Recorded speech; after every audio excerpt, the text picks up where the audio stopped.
Make sure you call us to order, sir. I will. Is it still 57? It's still 57. All right, I'm going to call our meeting to order. We have first order on the agenda is public comment, and we have 57 comments submitted via email. Mr. Keenum is going to read those, so it will take a little while. I'm going to turn it over to him so we can get through those as quickly as we can. Mike? All right, y'all fasten your seatbelts. We will go through these. I think you'll hear some common themes through these, but I'll do my best to get through them as quickly as we can. Okay, starting out, this is Jacob Reynolds, 2618 38th Street. My name is Jacob Reynolds. I'm a lifelong resident of Lubbock. I'm writing today to ask the council to consider maximum impact fees on new developments outside Loop 289 and no impact fees on new developments within Old Lubbock. I currently live in the Wheelock, Monterey neighborhood. In my time here, I've noticed a disparity in resources devoted to its maintenance compared to new subdivisions across town. Our roads are constantly marked with potholes and our streetlights frequently go out, creating unsafe conditions for drivers and pedestrians. Fewer home buyers seem willing to purchase homes here or stay in the neighborhood, creating a larger rental market dominated by rowdy students who have little regard for their neighborhoods. Police officers rarely patrol here, which has incentivized motorists to disregard traffic signs, particularly on Boston and Flint Avenues, creating a further unsafe environment for families raising children in the neighborhood. Despite all this, I believe this neighborhood could be more thriving and vibrant with more resources and support from the city. My neighbors on my block include young families whom I enjoy living next to.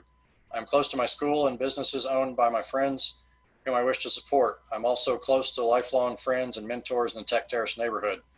I'm also close to the ever-growing Arts District where many friends and colleagues of mine are enriching Lubbock's cultural scene. I believe that new subdivisions outside Loop 289 must carry their own weight and prove their development will be budget neutral to the rest of Lubbock based on their long-term costs.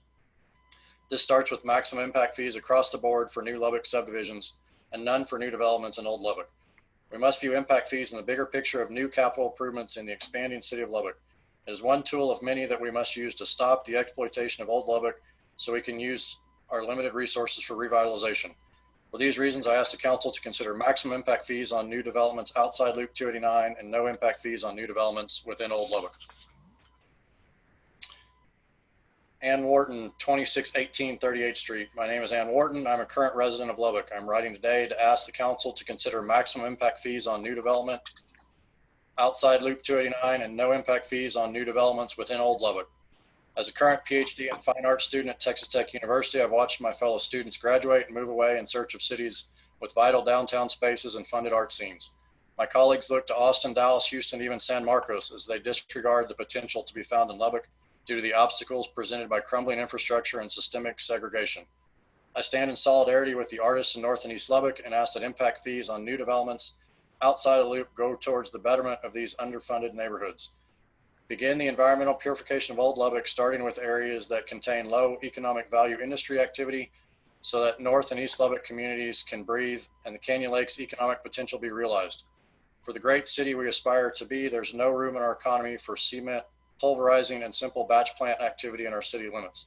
We don't need them, and it's actively destroying lives and land values across an enormous amount of undeveloped acreage in North and East Lubbock. I want to have the option to stay in the community upon graduation, to pursue a career and raise a family here in Lubbock, but I want to build a life in a city that fights segregation with progressive capital improvements. I want to work alongside artists from across my city who are free to pour their passion into uplifting their community through arts and not concerned about environmental toxins within their own neighborhoods. We must view impact fees in the bigger picture of new capital improvements in the expanding city of Lubbock. It is one tool of many that we must use to stop the exploitation of Old Lubbock so we can use our limited resources for revitalization. For these reasons, I ask the council to consider maximum impact fees on new developments outside Loop 289 and no impact fees on new developments within Old Lubbock. Sarah Shoemaker, 5028 53rd Street. My name is Sarah Shoemaker. I moved to Lubbock 3 years ago for a faculty position at Texas Tech, and I feel embraced and welcomed by the people in the community. I'm asking the committee to consider maximum impact fees on new developments outside Loop 289 and no impact fees on new development within Old Lubbock. The longtime businesses, restaurants, parks, and community centers and organizations within the Loop are vital to the health and well-being of Lubbock residents. Yet in these neighborhoods, I am seeing substandard streets, declining house values, and a lack of concern for maintaining public community spaces. I want to be able to live in a community that is inclusive, where I can interact with a range of people that truly showcase the best of Lubbock. If we do not focus now on Old Lubbock, the people running these small businesses and living in these communities will face hardships and may have to close their businesses and leave Lubbock. These are the people that are investing their time in the city, spending money that stays in our local economy, supporting local charities, and volunteering to improve our lives. I believe that maximizing impact fees on new developments outside of Loop 289 and no impact fees on new developments within Old Lubbock can help stop the decline of these wonderful neighborhoods and attract new residents to find their own community inside the Loop. Thank you for your time and consideration. Jared Burgoon at 6526 86th Street. Lubbock inside Loop 289 needs revitalization and incentives for people business to relocate there. No impact fees inside of Loop 289 and maximum impact fees for all possible resources outside of Loop 289 can help revitalize Old Lubbock and allow the city to prepare for the unexpected. As someone who grew up inside the Loop and moved outside the Loop in the early 2000s, I have seen firsthand some of the issues that new growth can cause. My neighborhood was built 15 years ago. We are now beginning to see residential roadways deteriorate in the same way as Old Lubbock. I know that this committee is using 10 years as a guide for projections, but I believe that guide is short-sighted. As we look forward into the future, we can look at our current previous expenditures to guide us. As we stated in the June 26 City Council meeting, over the last 5 years, $35.2 million of road repairs have been completed inside Loop 289 as compared to $18.6 million outside Loop 289. The expenditures inside the Loop are so much higher due to the age of those roads. As we move forward and the new current roads outside of Loop 289 become old, they will also begin to require more maintenance, adding to the revitalization need currently inside of Loop 289. Moreover, this is not only limited to roadways. In the City Council meeting, the CIAC Committee representative noted that the Water and Sewer Enterprise Fund is $22 million beyond the 25% that is required to be held in reserves. He also noted that this fund was projected to continue to grow and use this as rationale to not include water and sewer impact fees. Later, a council member noted that the Crimwa pump will need replacing at some point in the future, but noted the replacement is expected more than 10 years from now and is not considered in the current projected expenditures. With an expected cost of over $80 million, we need to prepare for the possibility of the pump replacement happening prior to its current projection. Impact fees can help cover the cost of the new pump. Therefore, I ask for no impact fees inside the Loop and maximum fees outside the Loop. Anna Mendoza, 62nd Avenue P. Lived most of my life in Lubbock. I am writing today to ask the committee to consider maximum impact fees on new developments outside Loop 289 and no impact fees on new developments within Old Lubbock. The current employee of the Texas Tech Library and Lubbock Public Library, I carry out my personal and work life all within the Loop. I can ride my bicycle using Bike Pass and previously have ridden with social cycling groups. Even with signs marking these routes, the current paths are rough and difficult to navigate through potholes and decaying streets. During longer distance rides, we have ridden from the Buddy Holly Recreation Center to the Canyon Lakes area, and we've gone very few rides without somebody getting a flat from road debris. For such a popular area, the roads should be in better condition. 3 or 4 public libraries, First Friday, 4th on Broadway, golf courses, McKenzie Dog Park, Texas Tech University, UMC, and Covenant Hospitals are all locations within the Loop that are heavily accessed on a daily basis and are the reason why Lubbock has been able to thrive. I could probably go years without leaving the Loop, and I would not be fazed at all. Fix the roads that lead to Lubbock, not away from it. We must view impact fees in the bigger picture of new capital improvements in the expanding city of Lubbock. It is one tool of many that we must use to stop the exploitation of Old Lubbock so we can use our limited resources for revitalization. For these reasons, I ask the committee to consider maximum impact fees on new developments outside Loop 289 and no impact fees on new developments within Old Lubbock. Gail Madison, 92nd and Indiana. Dear sir or madam, my name is Gail Madison. I live near 92nd, Indiana, have been a resident of Lubbock for 50 years. I find it distressing that the city has favored new development over the rest of Lubbock for so many years that much of established Lubbock is deteriorating. That is why I totally support the city assigning maximum impact fees for development outside of the Loop and zero impact fees inside the Loop.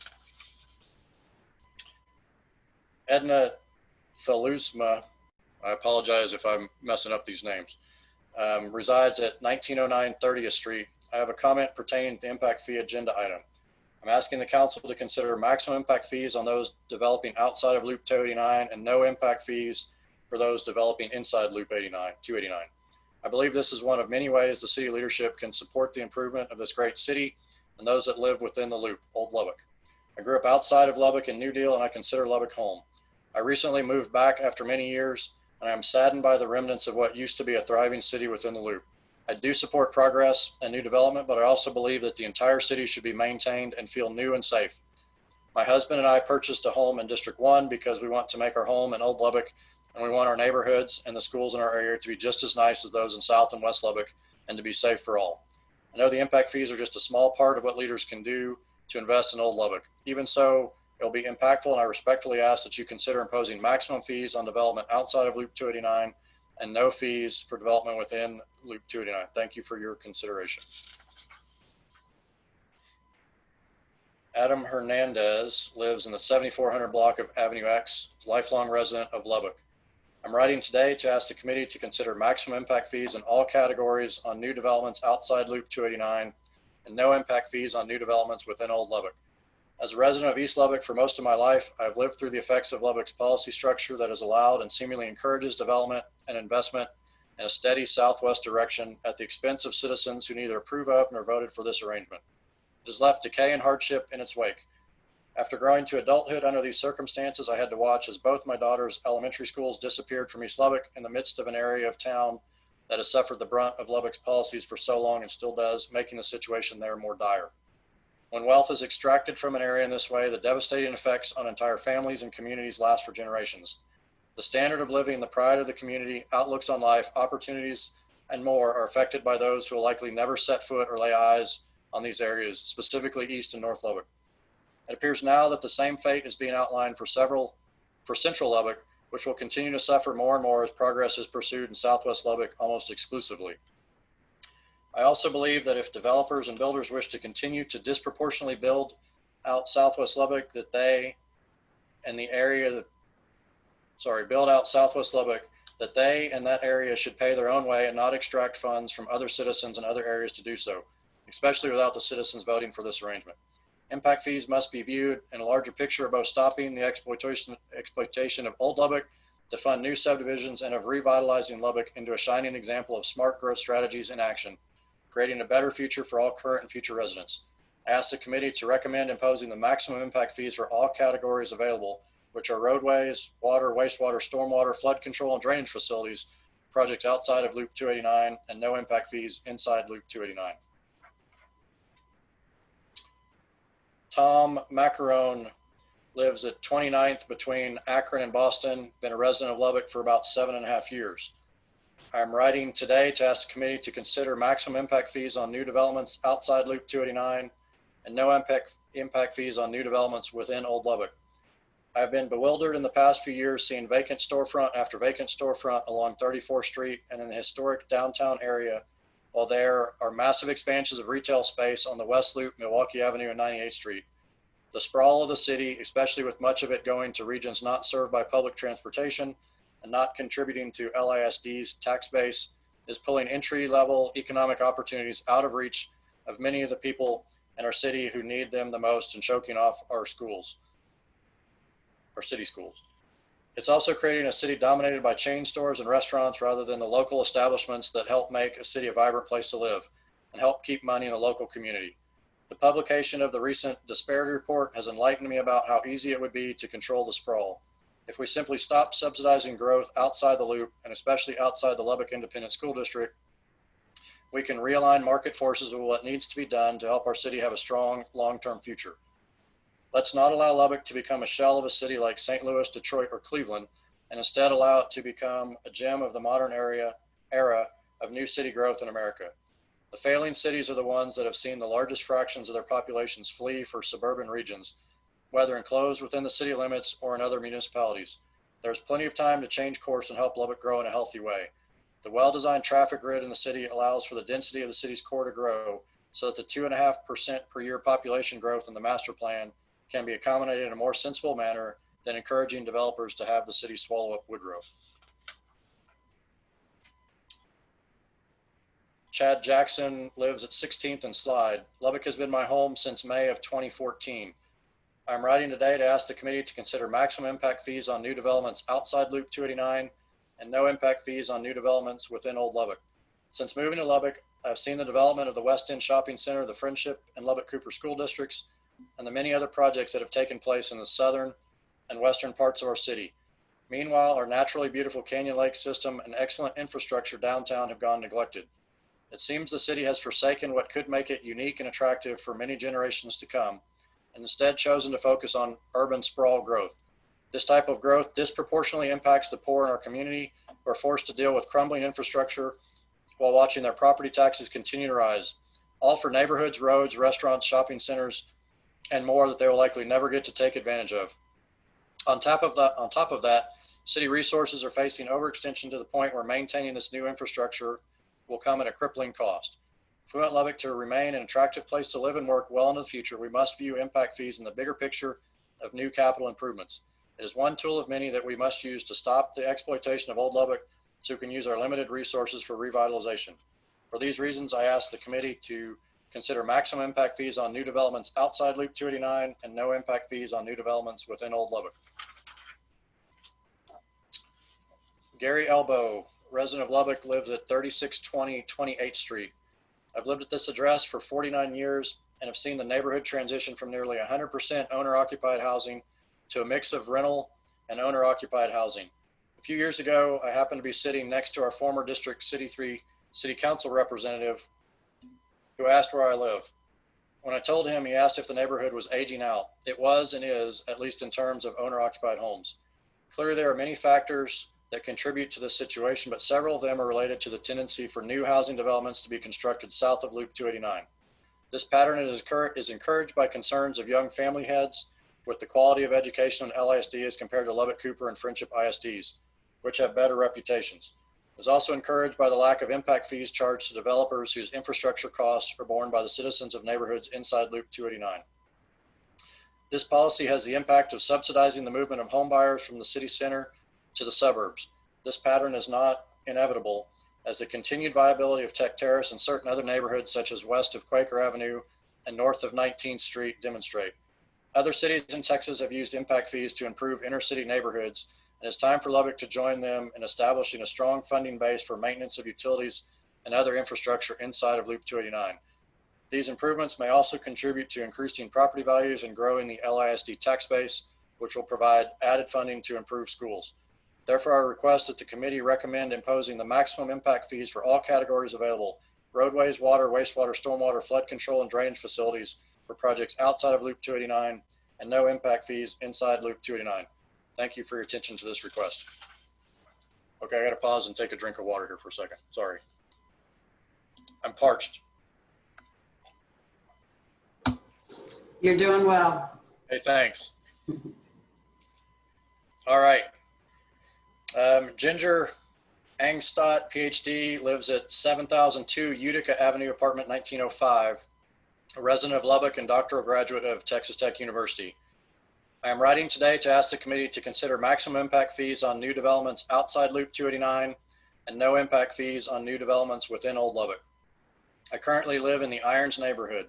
In my time here, I've noticed a disparity in resources devoted to North and Old Lubbock maintenance compared to new subdivisions across town. Those roads are marked with potholes and the streetlights frequently go out, creating unsafe conditions for drivers and pedestrians.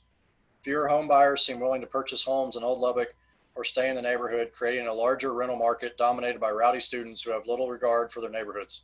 Police officers rarely patrol, which has incentivized motorists to disregard traffic signs, particularly on Boston and Flint Avenues, creating a further unsafe environment for families raising children in the neighborhood. Despite all this, I believe this neighborhood could be more thriving and vibrant with more resources and support from the city. I'm also close to longtime friends and mentors in the Tech Terrace neighborhood. I'm also close to the ever-growing Arts District, where many friends and colleagues of mine are enriching Lubbock's cultural scene. I believe that new subdivisions outside Loop 289 must carry their own weight and prove their development will be budget neutral to the rest of Lubbock based on their long-term costs. This starts with maximum impact fees across the board for new Lubbock subdivisions and none for new developments in Old Lubbock. We must view impact fees in the bigger picture of new capital improvements in the expanding city of Lubbock. It is one tool of many that we must use to stop the exploitation of Old Lubbock so we can use our limited resources for revitalization. For these reasons, I ask the committee to consider maximum impact fees on new developments outside of Loop 289 and no impact fees on new developments within Old Lubbock. Nathan Lewis lives at 1313 24th Place, and I've lived in Lubbock since 2006. I worked at the South Plains Food Bank for 12 years. I'm writing today to ask the committee to consider maximum impact fees on new developments outside Loop 289 and no impact fees on new developments within Old Lubbock. I agree with much of what Nicholas Bergfield has laid forth in the disparity report. Not only does the new initial infrastructure never pay for itself, but neither does all of the additional city services over time: police and fire departments, new schools, city buildings, maintenance, etc. On another level, although many still don't incorporate this into their thinking, the impact on carbon emissions is lessened by building where infrastructure is already in place. Roads, water, sewer, electric, and drainage systems are largely already built out inside the loop. In many cases, no additional city services or buildings would have to be built. In addition, anything we can do to make commutes shorter and even eliminate them altogether would help lower emissions, lessen traffic accidents and fatalities, and lower road cost repairs. We owe it to the next generation not to burden them with an unsustainable region or planet. For these reasons and others that I think others can speak to better, I ask the committee to consider maximum impact fees on new developments outside Loop 289 and no impact fees on new developments within Old Lubbock.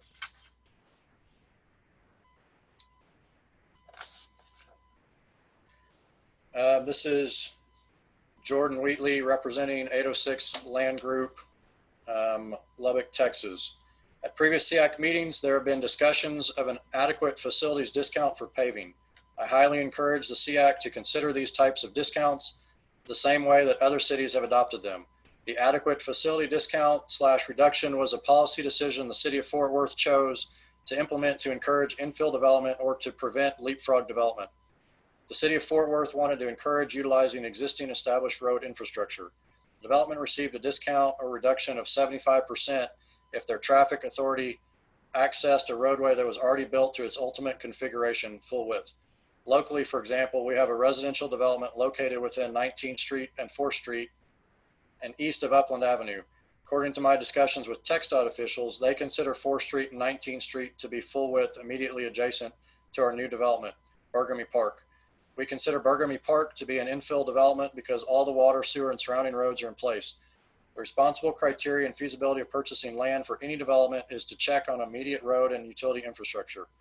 We know that the purchase price increases with the amount of installed infrastructure in place at the time of its purchase. We believe an adequate facilities discount makes sense for residential developments like this, since these two state highways are deemed full width by TxDOT. I'll be glad to share backup documentation from TxDOT on these two state highways. Thank you for your consideration, Jordan Wheatley. Cassandra McPherson grew up on the corner of Hartford and 28th Street. I'm writing to ask you to discuss maximum impact fees on new developments outside Loop 289 and to ensure no impact fees on new developments within what many of us lovingly refer to as Old Lubbock. Growing up in Tech Terrace and with my parents' businesses located downtown in the Depot District, it is clear to me that in recent years, there's been a growing disparity in resources devoted to upkeep and revitalization in these areas, most especially compared to new subdivisions across town. Fewer long-term home buyers are willing to purchase homes. Businesses have begun vacating to move to Southwest Lubbock. As for our neighborhood, this has contributed to a larger rental market dominated by disrespectful and disruptive college students with little regard for the community. Compared to the shiny new suburb-like developments outside the loop, our area is increasingly falling apart. We call the police to report students shooting neighborhood cats. We call to report couches left out in front yards. We call to report fireworks and drunk drivers racing down our streets. We plead with landlords to maintain these houses so tenants respect the homes and as such our neighborhood. This has contributed to an unsettling environment for families raising children, but also an unfortunate environment for those living in retirement longing for the healthy neighborhood this area once was. I am confident our neighborhood is not alone and that it could absolutely thrive with more resources and support from the city. Our neighbors include families young and old, young professionals, students, and more. I'm writing because I strongly believe all new subdivisions constructed outside Loop 289 should carry their own weight. This starts with maximum impact fees across the board for new Lubbock subdivisions and no impact fees for new developments in areas within the loop, such as the areas so near and dear to my heart, Tech Terrace and downtown. It is your civic duty to help us stop Old Lubbock from being taken advantage of so we can use our limited resources for revitalization. I kindly ask the committee to not only consider but implement maximum impact fees on new developments outside Loop 289 and no impact fees on new developments within Old Lubbock.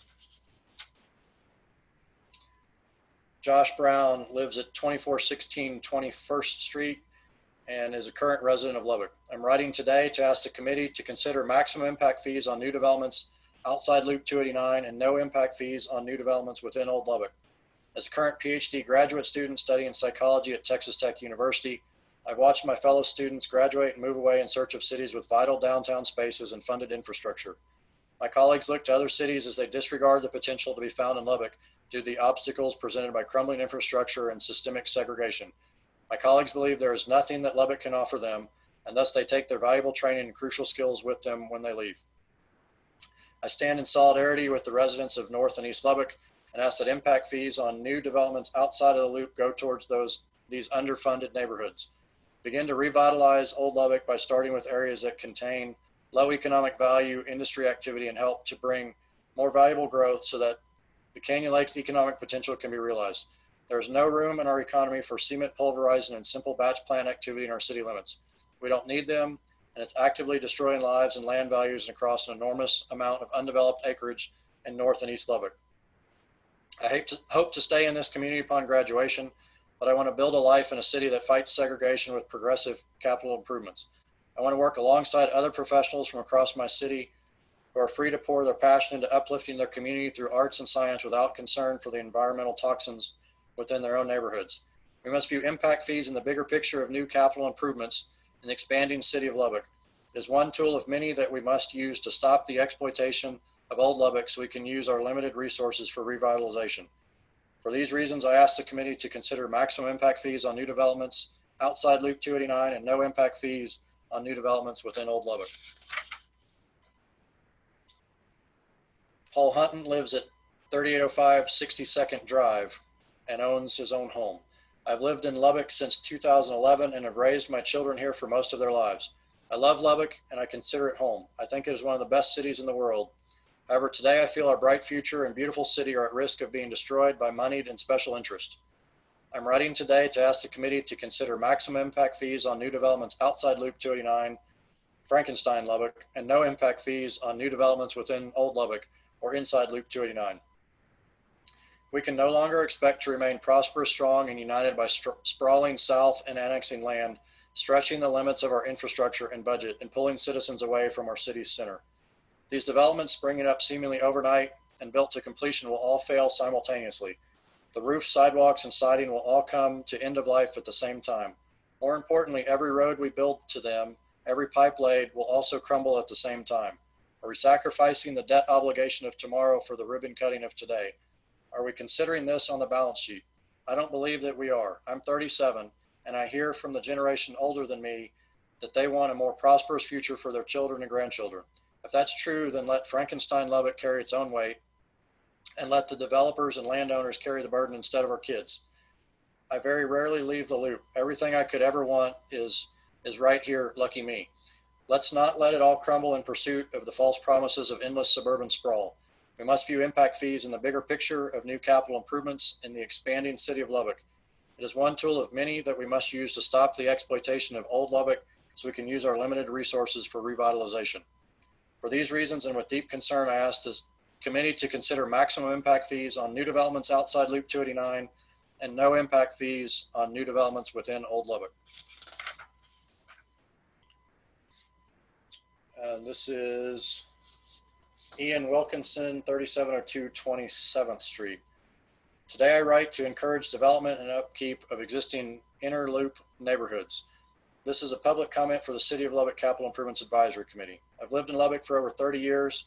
My family has been in the community for most of its history. I own a home in central Lubbock and am a parent to 3 children who attend LISD schools. I bring this up to demonstrate that I'm deeply invested in the community and why I have interest in how the city operates. The eastern and northern parts of the city have been increasingly neglected as the city sprawls to the south and west. Expansion to the south and west has so far resulted in a bland, cheap replica of Dallas suburbs, which is neither appealing nor sustainable.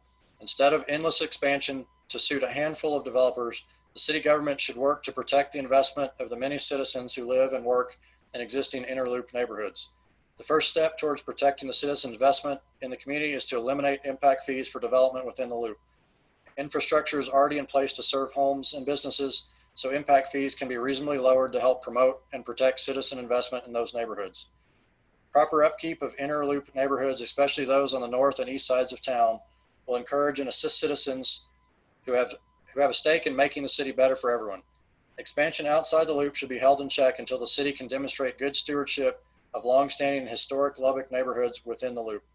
New development outside the loop entails considerable expense to build streets, water, power, and other infrastructure. Therefore, impact fees should be maximized on development outside the loop.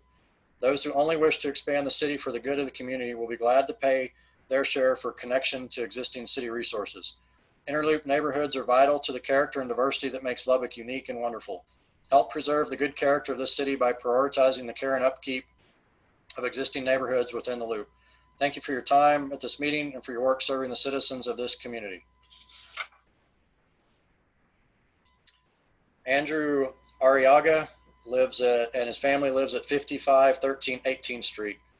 I'm a longtime resident of Lubbock, and I'm writing today to ask the committee to consider maximum impact fees on new developments outside Loop 289 and no impact fees on new developments within Old Lubbock.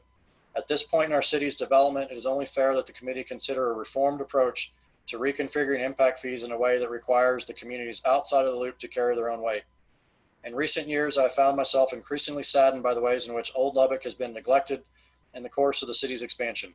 Given my ongoing doctoral research training in the field of health equity, I have particularly grown concerned by the health risks faced by North and East Lubbock residents due to their proximity to the city's industrial operations, toxic release inventory sites. These citizens, many of whom have already been economically, socially, and psychologically impacted by ongoing rapid change in the city, are disproportionately exposed to harmful industrial operations that threaten both their health and the environment. This is but one example of the ways Old Lubbock has been systematically disadvantaged and seemingly forgotten at times, despite the booming nature of Lubbock outside the loop. Despite the significance of this example, I recognize that the city has a way to go before it can turn its attention to such major and likely complex concerns. As such, it is important that our city leaders work to show good faith gestures to all of its citizens right now. This begins with establishing equitable impact fees on new developments that are considerate of the overburdened neighborhoods in Old Lubbock. Ultimately, we must view impact fees in the bigger picture of new capital improvements in the expanding city of Lubbock. It is one tool of many that we must use to put an end to the long-standing exploitation of Old Lubbock and promote revitalization, restoration, and preservation across our city. As such, I ask the committee to consider maximum impact fees on new developments outside Loop 289 and no impact fees on new developments within Old Lubbock. This decision is equitable given the toll that Old Lubbock has already paid over the course of our city's rapid expansion.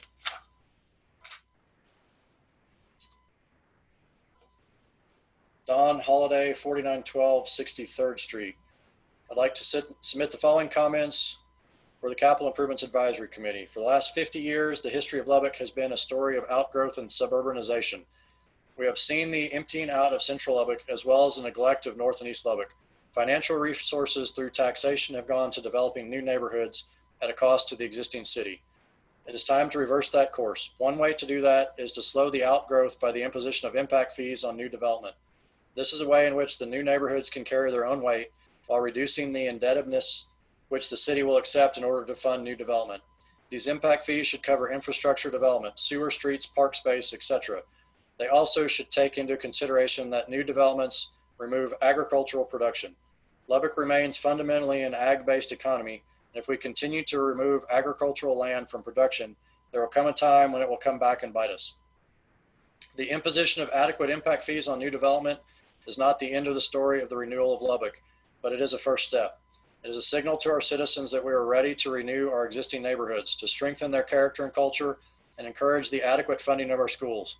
We look forward to this new paradigm of urban development taking root in Lubbock and bringing exciting changes in the future. Thank you for your dedicated service, and we look forward to positive decisions for the future of Lubbock. Sylvia Mcpherson lives in the 3200 block of 28th Street. I grew up in a suburb of Los Angeles and moved here when I married 41 years ago. I'm a graduate of Texas Tech University. While my background is in commercial interior design, 16 years ago, I fulfilled my longtime dream and opened up La Diosa Cellars, a Spanish restaurant in honor of my father's heritage. When I leased my space, downtown Lubbock was nearly desolate of foot traffic, much less any cultural businesses, but I knew in my heart it was the place to make a progressive change. I wanted to help enliven the Depot Entertainment District, which at the time was just barely coming into fruition. I write this letter to make clear that I am fervently opposed to extracting funds from our city's center to pay for sprawling subdivisions outside Loop 289. I am in favor of maximum impact fees for any growth outside the loop because it makes the best economic sense. Secondly, I believe our city's policy on urban growth need to be reevaluated and kept to the standards of other successful established cities. I cherish the magnet school district that our two daughters attended and graduated from, and I would hate to see the destruction that many years of community effort and hardworking tax money go into developing new infrastructure using old Lubbock's tax dollars to pay for it. Our central city communities need economic help and revitalization to compete with the new subdivisions being planned before complete deterioration happens, and it will. My sister-in-law is San Diego's senior city planning manager and received her undergraduate and master's degree at Texas Tech. From our discussions, it is my opinion our city planning department is in need of a wide review of its organizational structure, operational budgets, current and future capital projects, and existing capability and infrastructure undertaken in response to revitalization needs. Bottom line, Old Lubbock has the infrastructure in place to revitalize her communities, and in doing so would help offset the estimated cost for 25,000 additional housing units the 2040 plan has apparently examined. I ask the committee to recommend imposing impact fees for all categories available for development outside the loop and no impact fees inside the loop. This is simply the right thing to do. Thank you for your consideration.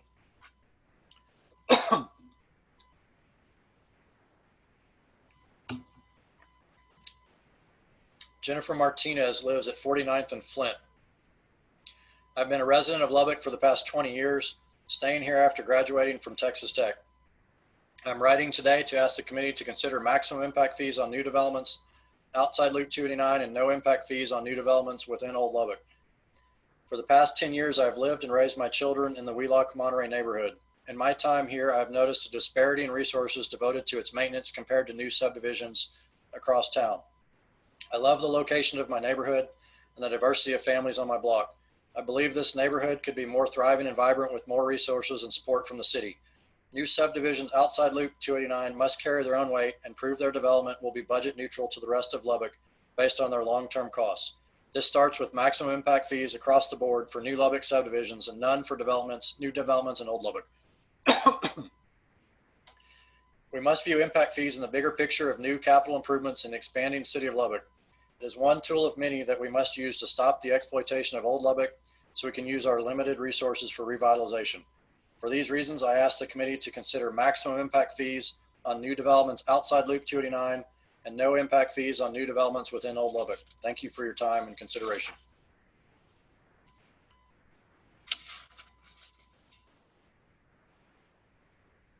Nicholas Bergfeld lives on 76th Street off Chicago.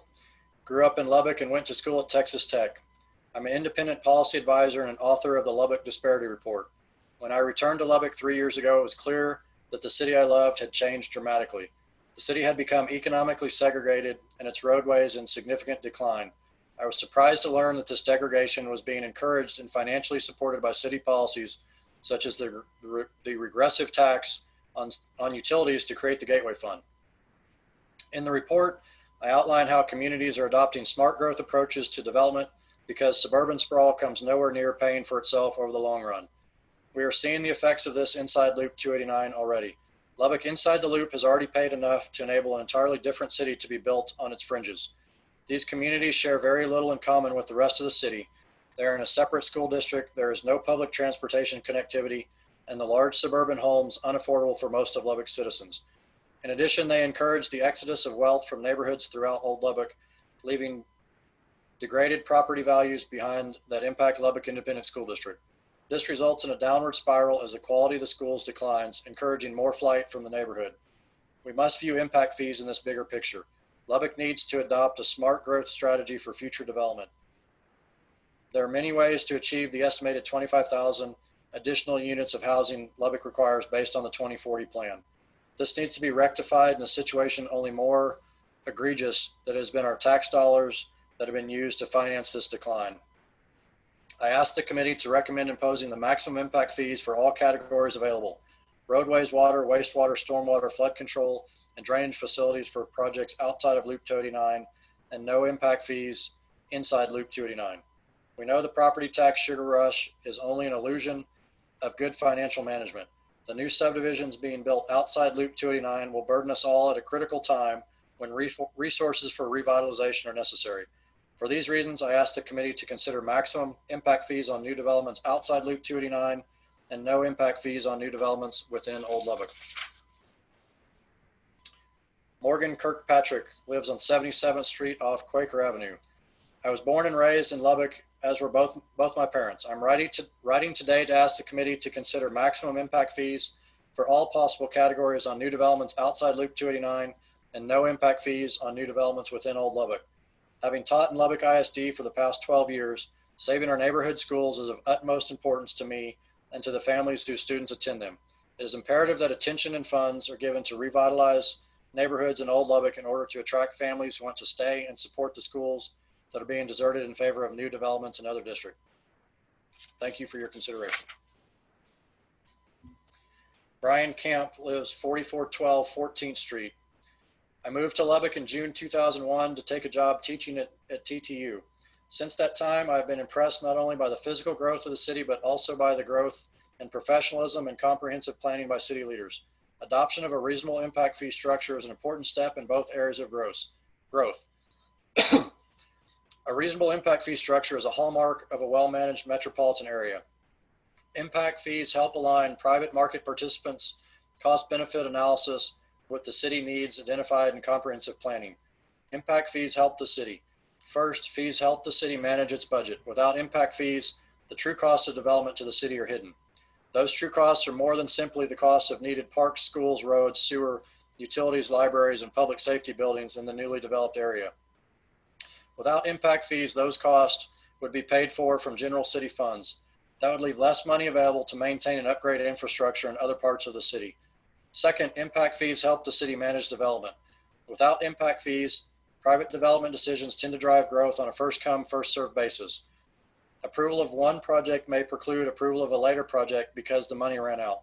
With a reasonable impact fee structure in place, project approvals will not be as tied to current budgets and can be more closely aligned with comprehensive planning.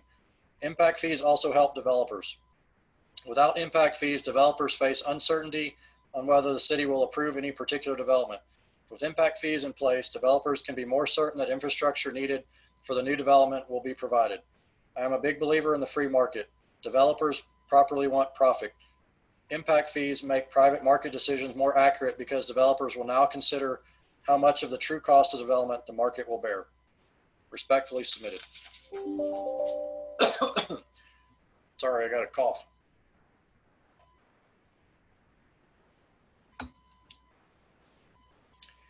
Caroline Bishop lives at 3005 25th Street in Tech Terrace.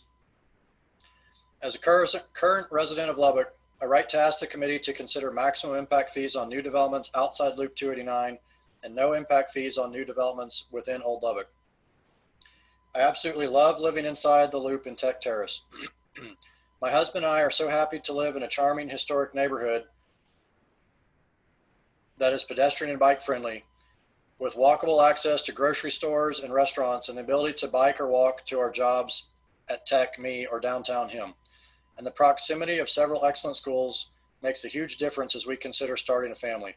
This exceptional neighborhood plays a huge role in keeping us in Lubbock instead of looking for jobs elsewhere.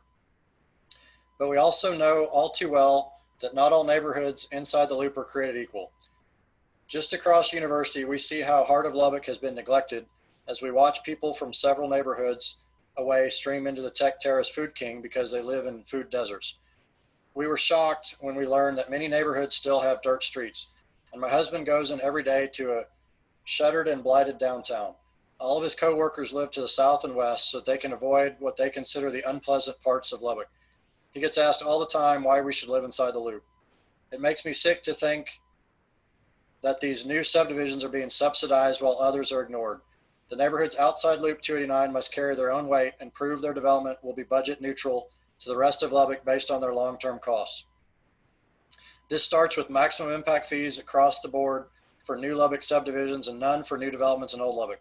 I ask you to invest in our downtown and historic neighborhoods and create a vibrant walkable and bikeable area inside the Loop with easy access to all shops. Isabel Dotson lives at 5708 Harvard B. I am a lifelong resident of Lubbock, Texas. I'm writing to you to ask, why are you even considering impact fees to be added within Old Lubbock? Please do not add any additional burdens to us with these impact fees. Let the maximum impact fees be added to the new developments outside Loop 289. As these new developers build up South and West Lubbock, let them foot the bill for their developments in its entirety. In April 2018, I became deaf and blind due to an illness. I went to Austin for disability training to teach me to become self-sufficient with my new disabilities. Part of this training was going downtown to explore the many places available to me, the bus hub, restaurants, library, and various other places. Well, due to an accident and the virus, I came home. At home, I do not have the same availability as I did in Austin. If I go downtown, well, what will I see? Not much. Many empty buildings, not many walkable sidewalks, places to visit. My hometown does not have a very appealing downtown and virtually dead during the weekends. Nothing open. We spend monies that could be utilized to upgrade and upkeep areas within the Loop in downtown and East Lubbock and in North Lubbock to better a side of Lubbock that I have known to be called white people town. Yes, West Lubbock is known to be that. Why? Because everything is beautiful there. All the new things are there. Please make a decision that will impact all of Lubbock in many years to come. Make a decision that will provide equality to all of Lubbock. Make a decision that will show you are not in the pockets of the greed that has held Lubbock captive for way too long. Help us put an end to this discriminatory practice in Lubbock. Please consider maximum impact fees on new developments outside Loop 289 and no impact fees on new developments within Old Lubbock.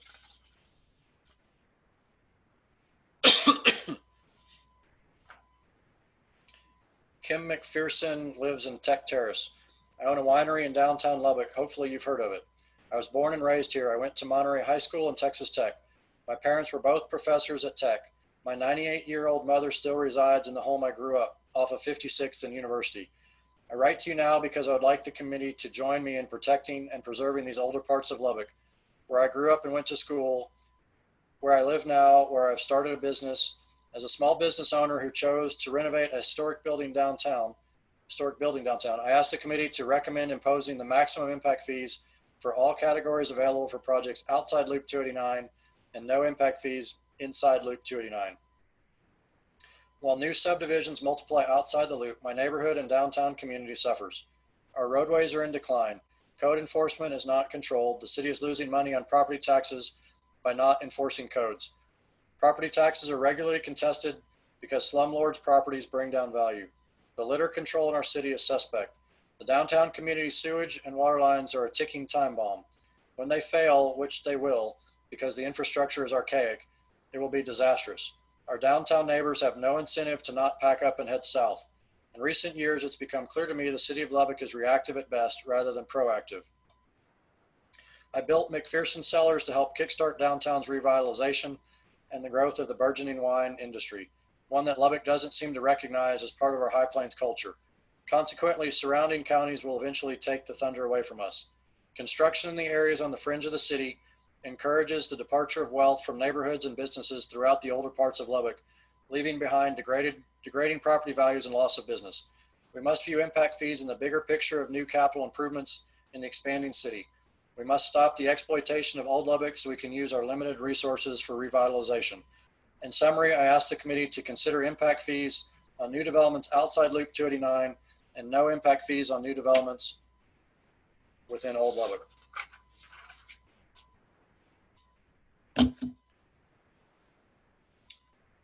Sandra Kaniki lives at I-27 at East Purdue Street, current resident of Lubbock. I'm writing today to ask the committee to consider maximum impact fees on new developments outside Loop 289 and no impact fees on new developments within Old Lubbock.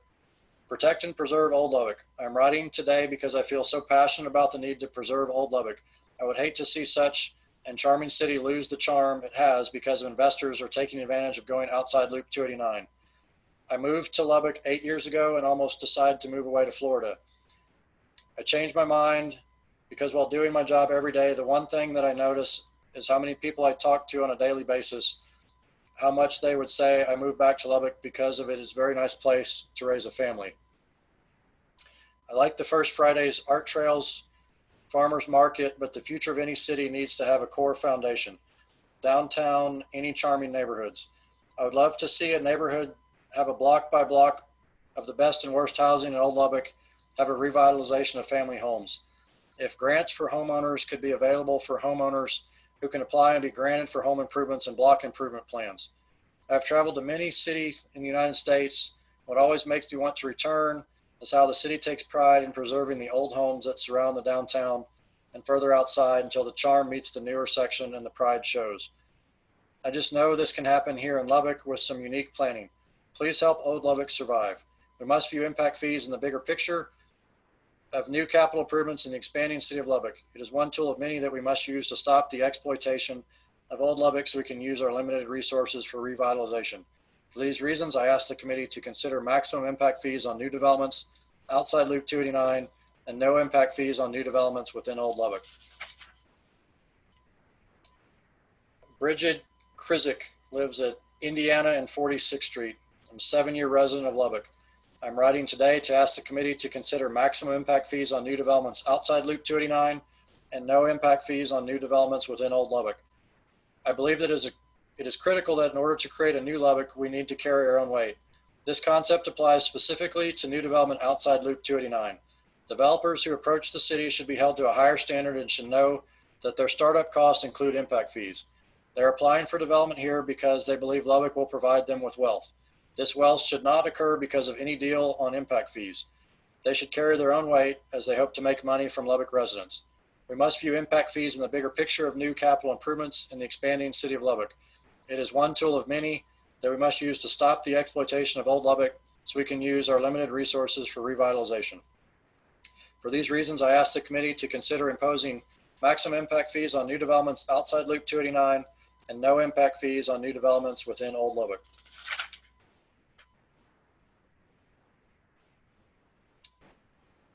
Kimberly Gonzalez lives near 19th Street in Milwaukee. I've been a resident of Lubbock since 1997 and a dedicated voter in local, state, and national elections.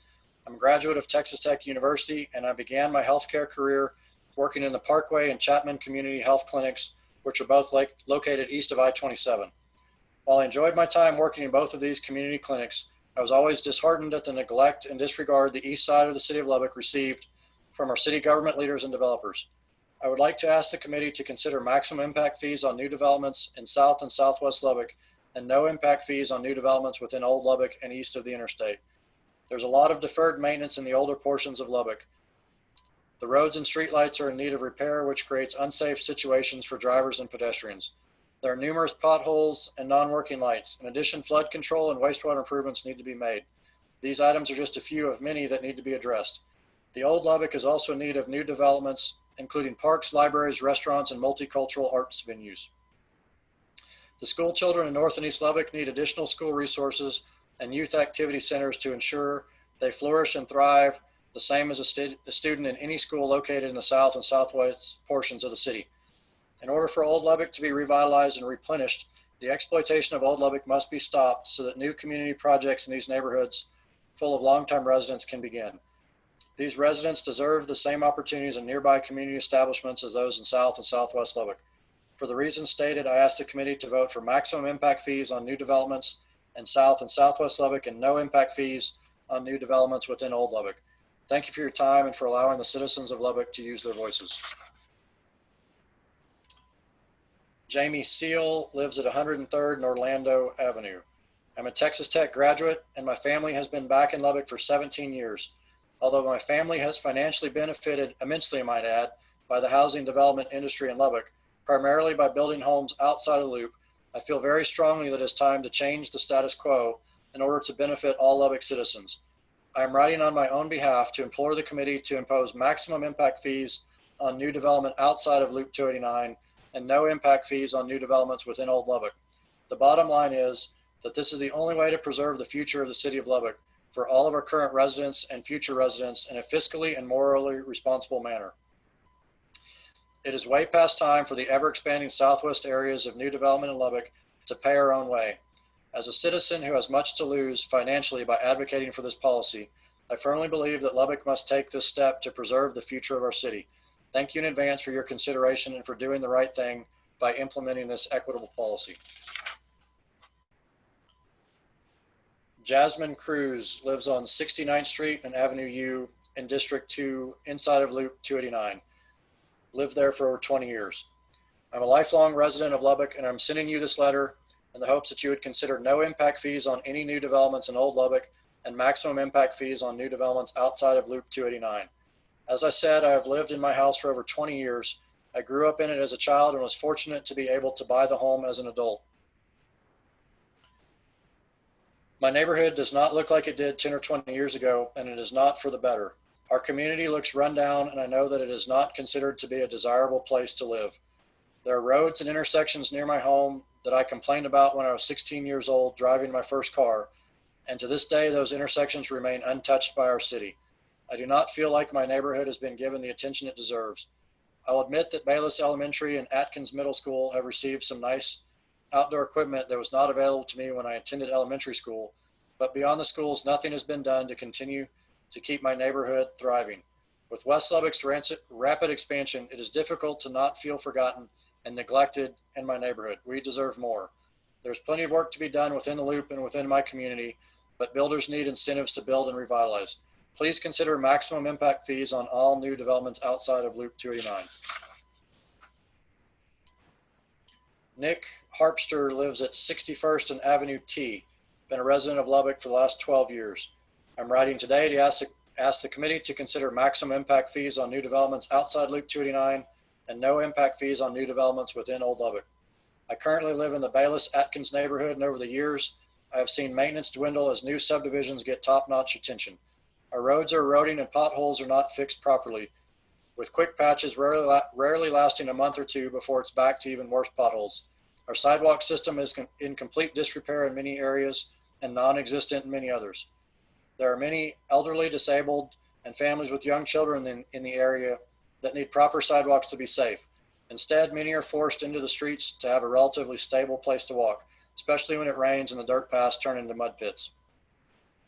Also, as a neighborhood with many older residents, as these citizens pass away, many of their homes are being turned into rental properties, which often have very high turnover, which decreases the feeling of ownership and pride that comes with being part of a well put together neighborhood. There are also many substandard or bare minimum standard apartment complexes in the area that also do not generate these feelings of pride in living there. Drug dealing and prostitution occur in the surrounding areas, and it is a common practice to hear gunshots from our home. While I once felt this was a relatively safe and somewhat secluded neighborhood, over the years it feels as if the surrounding crime, plight, and instability is creeping closer to our home. We are close to my son's school, but we do not regularly allow him to walk to and from school because we are concerned for his safety. I believe that this neighborhood could be turned around fairly easily before things get worse, with more resources and support from the city. I believe this can be done by new subdivisions outside Loop 289 carrying their own weight, starting with maximum impact fees across the board for new Lubbock subdivisions and none for new developments in Old Lubbock. We desperately need these impact fees to help revitalize the communities in Old Lubbock before these great neighborhoods are far too gone. For these reasons, I ask the committee to consider maximum impact fees on new developments outside Loop 289 and no impact fees on new developments within Old Lubbock. Mark Ford lives downtown at 14th and Texas Avenue. I'm writing to express my support of maximum impact fees on new developments outside Loop 289 and no impact fees on Old Lubbock. I grew up in Lubbock country and moved back home after 25 years of living around the U.S. and abroad. I was quite surprised and impressed with the new growth and changes in the city upon my return 8 years ago.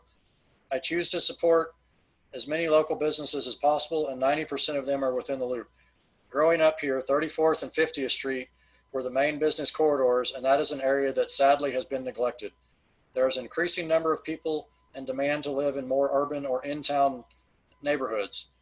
There is an appreciation and desire for mature trees, established parks, brickstone streets, historic buildings, non-national chain stores, and restaurants, all of which provide that hometown feeling. I understand growth is vital, but it should not come to demise of the older established city for which I have seen and experienced.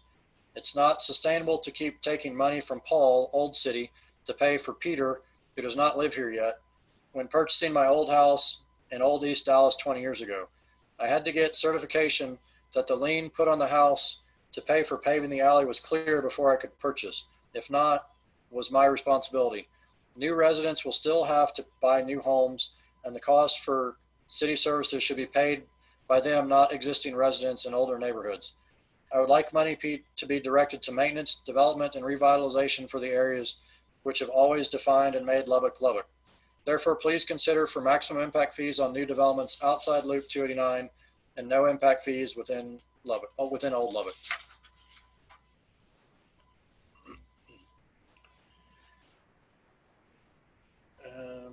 Leanne Lamb Vines live at 40th in Orlando.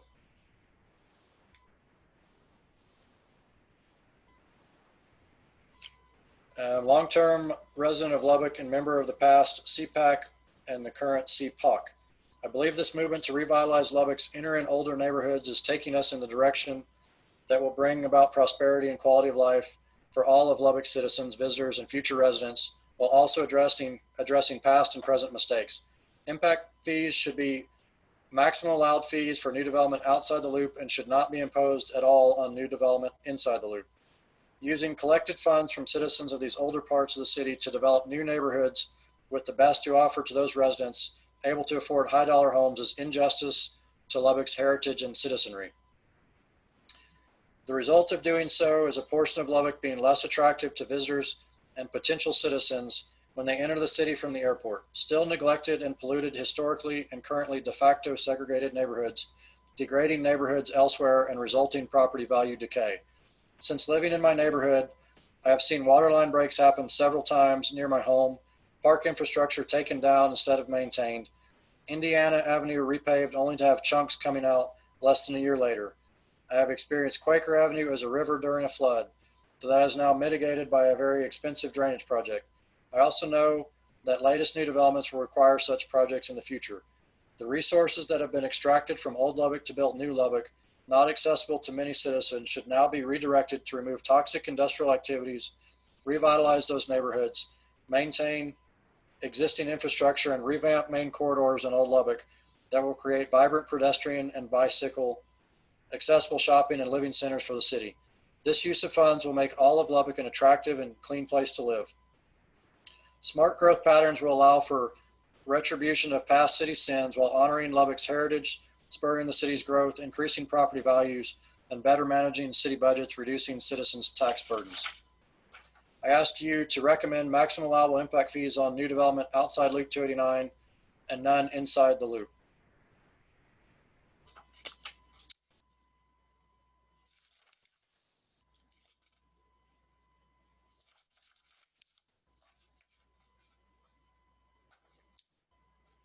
Lauren Durmeyer lives at 3302 41st Street. My family and I have lived in Lubbock since 2006. I'm writing today to ask the committee to consider maximum impact fees on new developments outside Loop 289 and no impact fees on new developments within Old Lubbock. The things that I love about Lubbock are its convenience, the nice park system, its surprisingly good arts and music offerings, and its large number of great mom and pop restaurants and small businesses. I travel all over the West Coast, Nevada, Arizona, and Hawaii for work. And I can honestly say that we have some of the best Thai, Indian, African, and Korean food around, not to mention amazing sushi, burgers, Mexican food. We really are a big, small city in that way. The things I hate about our home are the inequities I see between the rest of town and the north and east sides, and the deliberate way that this segregated system was set up and managed.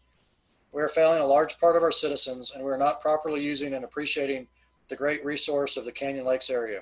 Those of you in city government today didn't move environmentally dangerous industry where it is.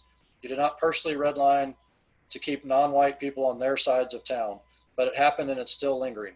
You can be a part of fixing the problem if you have some courage and some foresight. We own 2 properties in central Lubbock, and we would prefer to see city resources directed to maintain the central city, improve the north and east sides, and retain our unique small city flair. As developers make a killing moving people out further and further to the outskirts of town, emptying out our neighborhoods and leaving them to the mercies of slumlords. They erect cookie-cutter strip malls and chain restaurants, reminding me of the Dallas suburbs that we are living here to avoid. If Lubbock becomes just like every other city, what's the point of being here? For these reasons, I ask the committee to impose maximum impact fees on new developments outside Loop 289 and to charge no impact fees for new developments within Old Lubbock. Let's start taking care of what we have and healing our city for the future.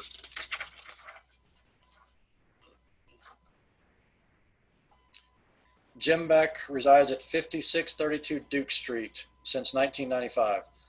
I'm writing today concerning the discussion of impact fees and disparity in our city. Someone once said, love your neighbor. He didn't mean just our neighbors who look just like us. He didn't mean neighbors sometime in the future in a yet to be built neighborhood. He meant our neighbors who may be hurting. Lubbock has neighbors in East, North, and Central Lubbock who have been neglected and ignored for far too long. Impact fees inside the Lubbock Loop to build new neighborhoods in far southwest Lubbock County is insulting and indifferent to the present reality of already existing neighborhoods inside Loop 289. Do the right thing. Let the developers carry their own weight. No impact fees inside the loop, maximum fees outside the loop. Phyllis Beck, 5632 Duke Street. As you consider impact fees in their rate structure, I am speaking for the need for no impact fees inside the loop and maximum fees outside. It's good to see Lubbock growing. As we begin to flourish in new areas, however, we must not neglect the original parts of the city encircled within Loop 289. Expansion is necessary and development will continue to happen further and further outside the loop as what was country living becomes suburbanized. However, if we neglect to maintain and further develop original Lubbock inside the loop, we will no longer be our conveniently gridded hub city. We will be urban sprawl with no hub. The centers of business, education, medicine, living, and community gathering in original Lubbock have allowed the city to become what it is today. We cannot leave the heart of our city's character behind. Choosing no impact fees in original Lubbock acknowledges that this area of town deserves investment and nurturing. Let's work on it before it degenerates to the point of displacing neighborhoods of people.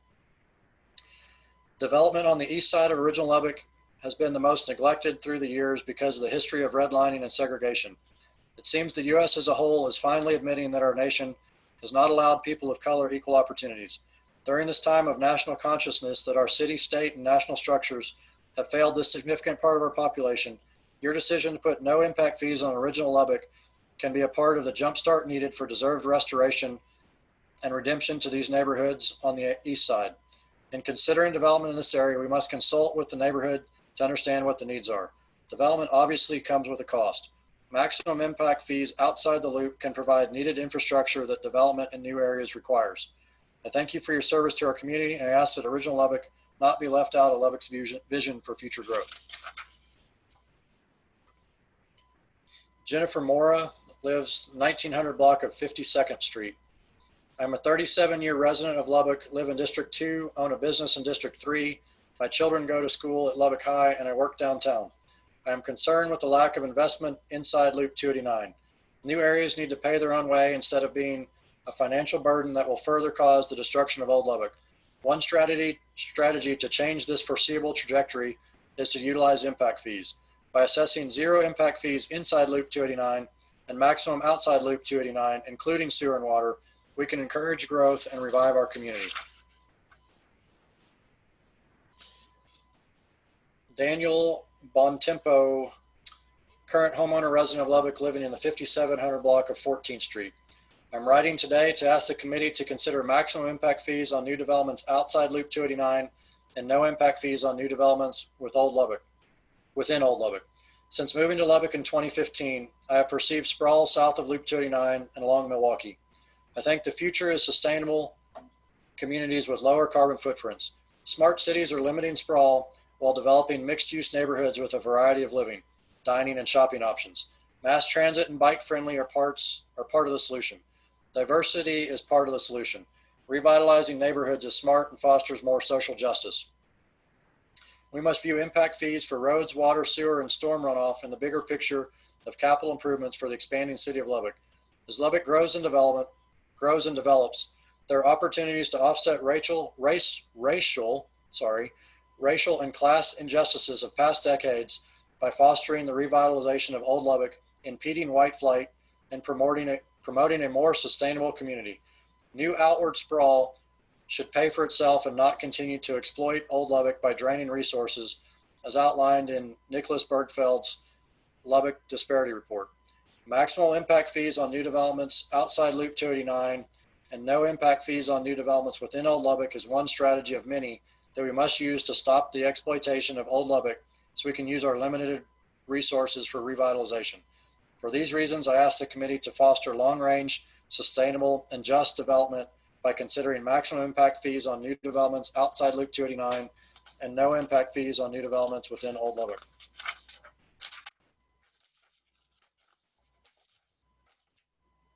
We're getting close.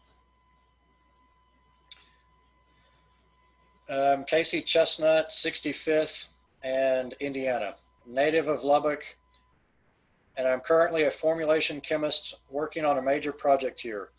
My entire time living here, I've seen rapid expansion of the Lubbock community to the south and southwest, while leaving Old Lubbock to decline economically and infrastructurally. By Old Lubbock, I mean those parts that exist within Loop 289. I, along with many other Lubbockites, can clearly see the rampant racial disparity that has developed in our community in the wake of the shiny new developments in Southwest Lubbock. Old Lubbock's decline is extensively outlined in the recently released Disparity Report. It explains how development in the south and southwest sides of Lubbock are enabled by taking resources from other parts of the city.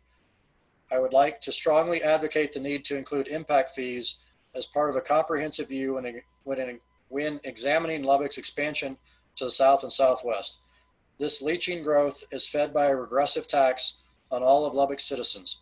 This forces the most disadvantaged people in Lubbock to pay for a suburban sprawl that is destroying our community. It is very important to view impact fees in this light. We absolutely must stop the exploitation of Old Lubbock in order to redirect our limited resources toward revitalization.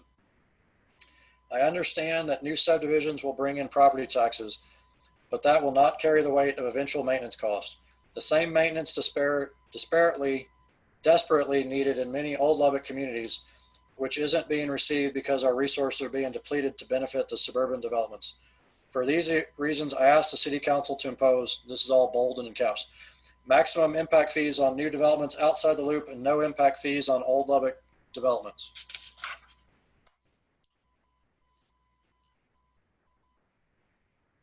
Joshua Williams at 27th in Boston. I'm a fifth-year MD PhD student at Texas Tech University Health Science Center. I've lived in Lubbock for 11 years and currently reside at the intersection of 27th and Boston and Tech Terrace.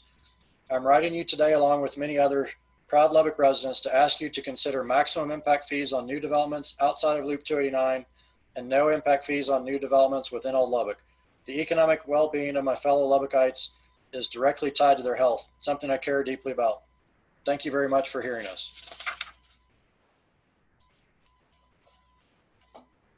Anna Brown, we don't have an address listed. 3 years ago, my husband and I moved here to raise our 3 children. We love Lubbock and look forward to living here for many years to come. Driving down the main streets of Lubbock within the loop, we have always wondered why every few blocks there seems to be a large empty commercial piece of land.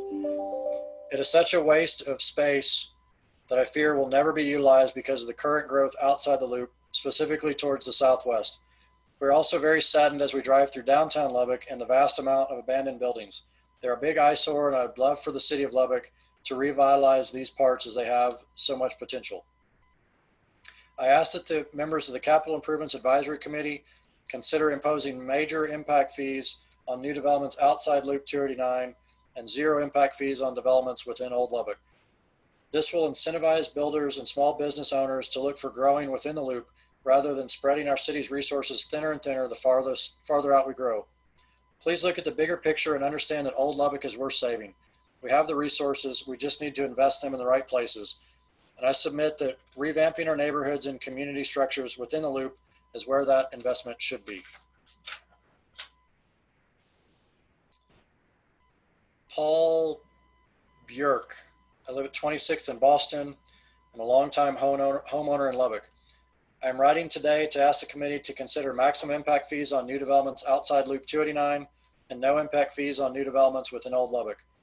We want to use the impact fees to encourage the healthy development of Lubbock, and a Lubbock with a dead downtown is a dead Lubbock. But it'll take work to create the business environment for downtown Lubbock to be revived. Denser housing within the loop will be good for the city, as has been the case with the revival of the Overton neighborhood and some of the renovation and new construction downtown. To the extent that Lubbock is developing outside the loop, this process has its own natural incentives and new housing and lots, but it also has a cost to the health and finances of the city, and this should be reflected in the impact fees. Whether they realize it or not, property values in those outlying areas are dependent on the quality of life inside the loop.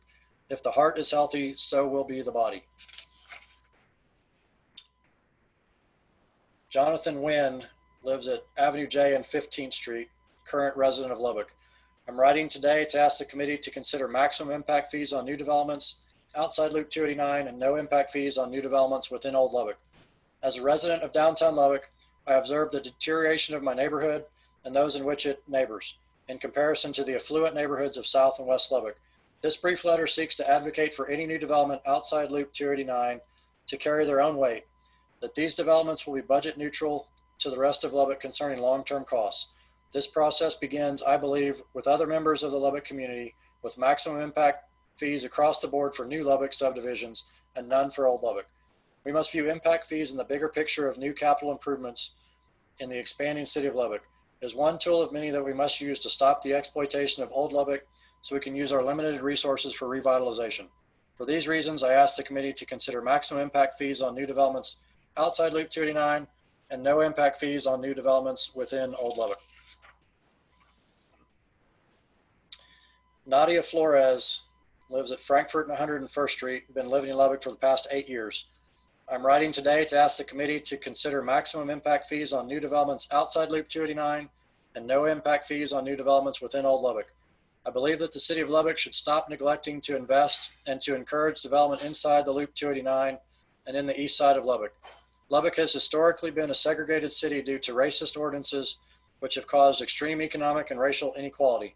In addition, the residents of color in Lubbock have also been victims of environmental racism. Enough is enough. This has to change, and it is in your hands to create change to repair some of this damage. The city of Lubbock has to do everything in its hands to stop the continuous neglect and exploitation of the residents of Old Lubbock in order to benefit the new developments in the outskirts of the city. This is unfair. When visitors come to Lubbock, it is very sad and depressing to drive them around the city. For example, the streets of downtown are empty and the rest of the city looks extremely depressing. It is important to make the city vivid and vibrant again, and at the same time preserve its architecture, history, and culture. Reviving Old Lubbock would attract further investment and tourism into the city, which at the same time it will help the residents of Old Lubbock to also gain equity in their homes, which will create more wealth for everyone, including more revenue for the city. And also it will help to reduce economic and racial inequality. It will also help schools with resources to provide better education. In addition, investing incentives in Old Lubbock for developers will also help to create more jobs, which can help to reduce crime, as more people will be better off. It is in your hands to help repair the damage that is already done to the residents of Lubbock throughout the years. This is your opportunity to create change for the benefit of all Lubbock residents. For these reasons, I ask the committee to consider maximum impact fees on new developments outside Loop 289 and no impact fees on new developments within Old Lubbock. Thank you. Julia. Mike, Yes, sir. I'm sorry to interrupt you. We're going to take a very short break. If everyone would log back in as soon as you can, as soon as everybody's back, we'll resume. Thank you. Very good. Several years with developments like Milwaukee Avenue and others south of town. While efforts to improve density and revitalize downtown are commendable, past zoning and housing policies implemented by the city have done nothing to address the deterioration of infrastructure and quality of life in other Old Lubbock neighborhoods, as more and more people of means depart the inner loop for South and Southwest Lubbock. This alarming trend is worsening socioeconomic stratification in the city, adding to Lubbock's already abysmal track record on the subject, as interloopers subsidize developments that do not come close to paying for themselves and disproportionately harm the long-term health of their own communities. Lubbock's housing growth goals are not mutually exclusive with unmitigated expansion south of town. Indeed, the evidence is very clear that this is an unwise, unsustainable, and fiscally irresponsible strategy for growth. One of the most important roles of a city government is determining a fair housing strategy that benefits all citizens, not just the most powerful real estate interests who are incentivized to maximize profits rather than build affordable housing at lower margins. When in 2040 we all look back at the decisions and recommendations of this committee and how they impacted the community, I hope we recognize that your efforts set in motion smart, sustainable growth that helped all areas of Lubbock thrive rather than moving us farther apart geographically and economically through short-sighted policies. I therefore recommend maximum impact fees on new developments outside of Loop 289 with no impact fees on new developments inside the loop. Thank you for your time.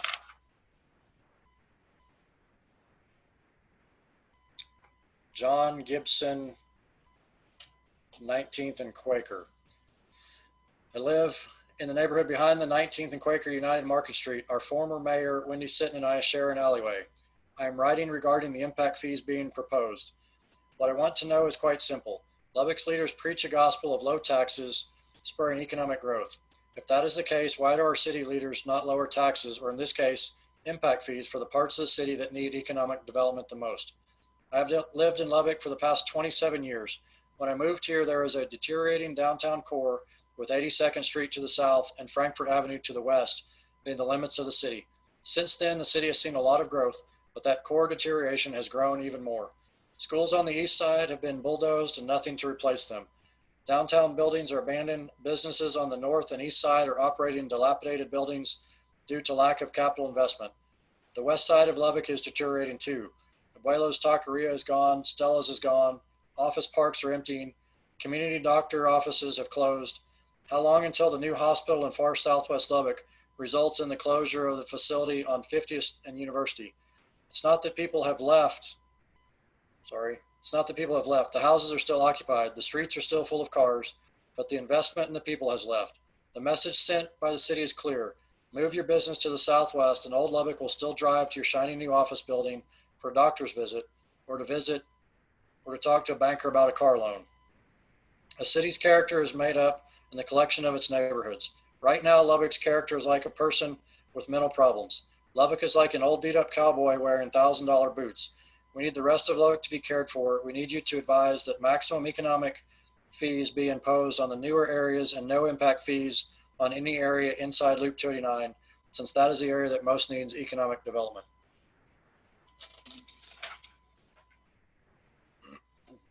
Erica Willingham, Memphis and Knoxville Drive. Lived in Lubbock for most of my life.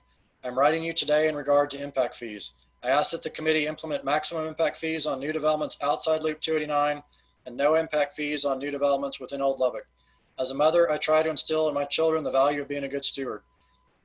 Take good care of the things we have, and when something breaks, we fix it, are things most of us parents say. When I look at our town, I want to be able to tell my children that our city takes care of what we have, and when we see something that needs to be fixed, we do it. As of now, I can't do that. The few resources our city gives to the north and east side of town communicates a disregard for the care of the people living in these communities. The stark difference between the south side of town and the north and east communicates that it's not that our city doesn't have the resources, it just isn't taking care of what has been entrusted to them.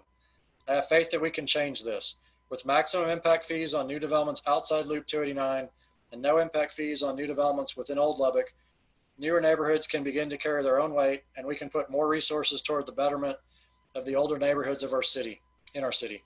The well-being of every citizen in our community is important, and we can start to show this by using our resources for revitalization.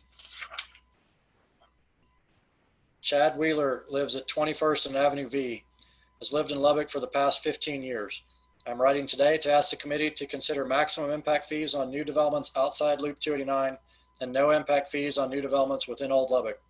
I've owned my home in the heart of Lubbock neighborhood since 2011 and have worked in the historic South Overton neighborhood since 2007.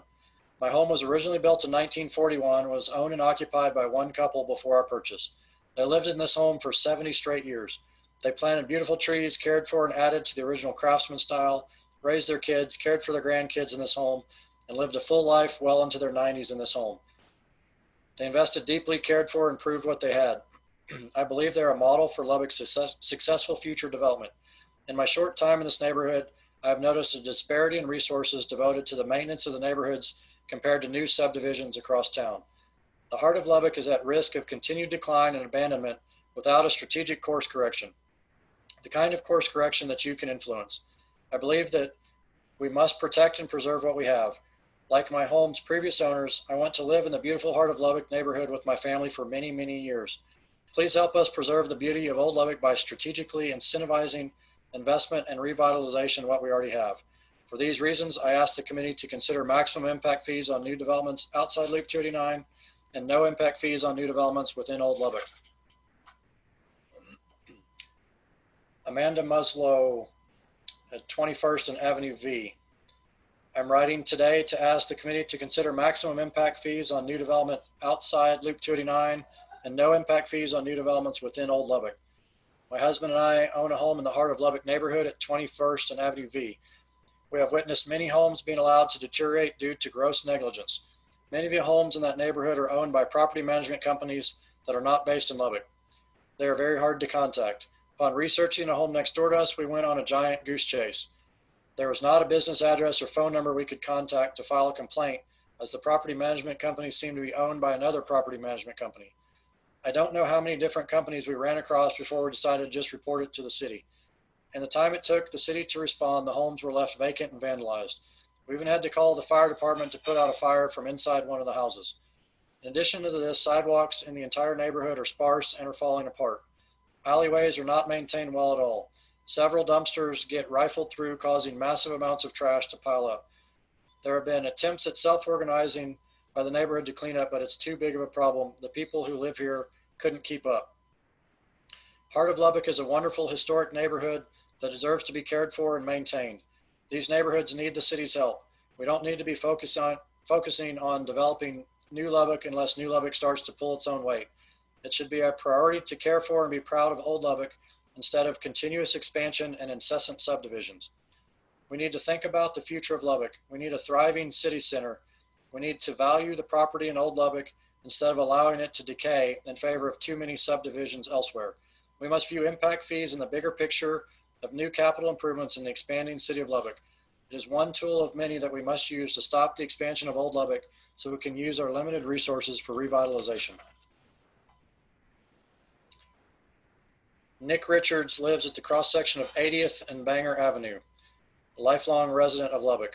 I'm writing today to ask the committee to consider maximum impact fees on new developments outside Loop 289 and no impact fees on new developments within Old Lubbock. For the last 2 years, I've served the Lubbock Independent School District as a substitute teacher. In that capacity, I've been able to see the conditions of many district schools at all grade levels. Certain patterns emerge the longer I've worked this job. Each school faces different needs, but each school I visited inside the loop, at least those not constructed in the last 5 years, seem to struggle more from historic districts being redrawn and transfer pathways from elementary, and in some cases, early childhood centers through high school collapsing. Teachers and staff who have been at the exact same location for many years, in some cases many decades, tell me that things today just aren't how they used to be. In high school, I myself learned about the phenomenon of white flight in post-World War II America.